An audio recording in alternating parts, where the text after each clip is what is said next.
வாயில் காவலனே, வாயில் காவலனே, நீதி தவறிய கொடுங்கோல் மன்னனின் வாயில் காவலனே, கணவனை இழந்த பெண் ஒருத்தி கையில் தனிச்சிலம்புடன் உன்னை காண வந்திருக்கிறது மன்னனிடம் பெண்.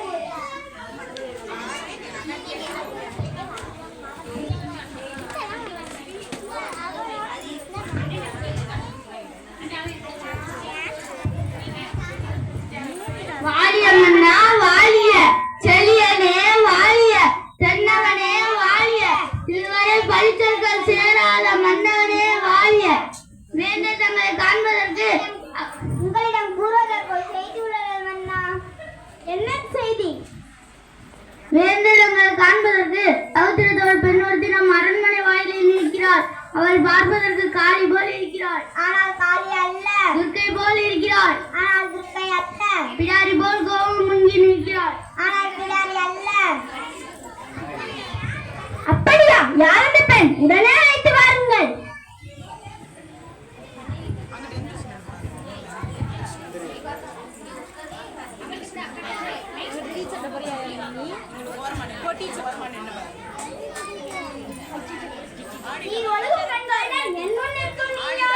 பேரா மன்னா, நீதியில் இலக்கணமாய் பெற்று பெருமை கொண்ட திருமாவளவன் கருகால சோழனின் பூம்புகாரை எனது ஊர். ஒரு வணிகன் மாசாத்துவானின் மருமகள் நான். என் பெயர் கண்ணகி. முறையீடு என்னவோ? நீதி வலுவான் நெடுஞ்செழிய பாண்டியனை துணிந்து இறைத்துரைக்க வந்திருக்கும் கண்ணகி. என்ன? உனது கொடுங்கோல் அளித்த அவசர தீர்ப்புக்கு ஆளாகி கொலையுண்டு கோவலன் மனைவி கண்ணகி நான் என்பதையும் அறிந்திடுக அரசே, அறிந்திடுக. ஆத்திரத்தில் வார்த்தையை விடாதே கண்ணகி. ஓ, கோவலனின் மனைவி சிலம்புத்தடைய கல்வனின் மனைவி. போதும், யாகாவராயினும் நாகாக்க மன்னா நாகாக்க.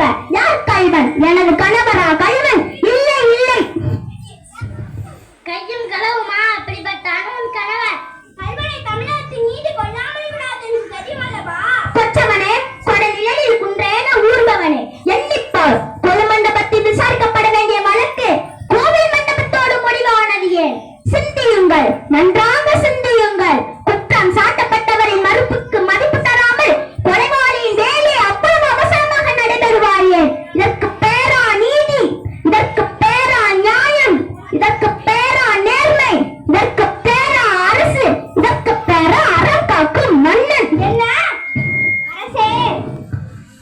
கண்ணகி, உன் கணவன் கையில் இருந்தது அரசு கோப்பெருந்தேவியின் சிலம்பு இல்லை. கோப்பெருந்தேவியான் என்னோட சிலம்பு. நம்ப முடியவில்லை என்னால். உன்னை யார் நம்பச் சொல்கிறார்கள்? நீ யார் நம்புவதற்கு?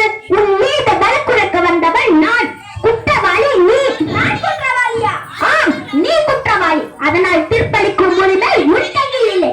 இதோ இருக்கிறார்கள் மேன்மை மிக்க பெரியவர்கள். இவர்களே இப்போது நீதிபதிகள். இவர்கள் உரைக்கட்டும் நல்ல தீர்ப்பு. கோப்பெருந்தேவியின் சிலம்பை கோவல திருவினான் என்பது குற்றச்சாட்டு. அதனால் மரண தண்டனை. அது ஆராயப்பட்ட தீர்ப்பு. அதற்கு மன்னன் பொறுப்பு. இதுவே எனது வழக்கு. கையும் களவுமா அப்படிப்பட்ட வழக்கிற்கு என்னமா ஆதாரம்? ஆதாரம் இதோ என் கையில் இருக்கும் எனது சிலம்பு.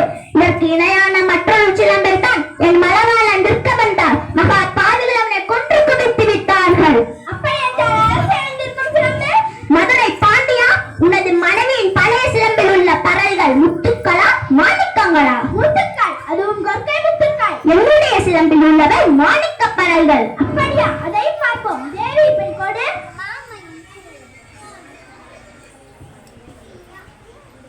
இதோ பார். பார்த்தாயா முத்துக்களே? மற்றொன்று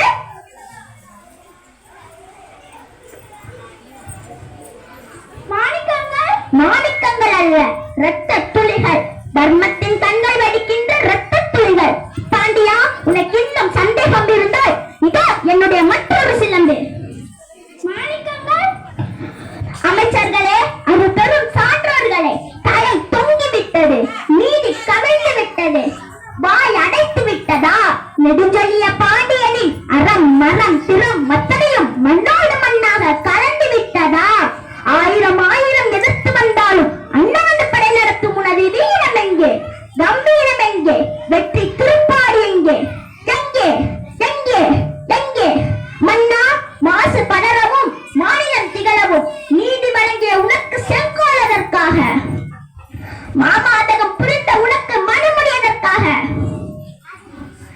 எந்தன் குலத்திற்கு அழிவு கற்பிக்க வந்த உலக்க வெண்கொற்ற கொடையதற்காக.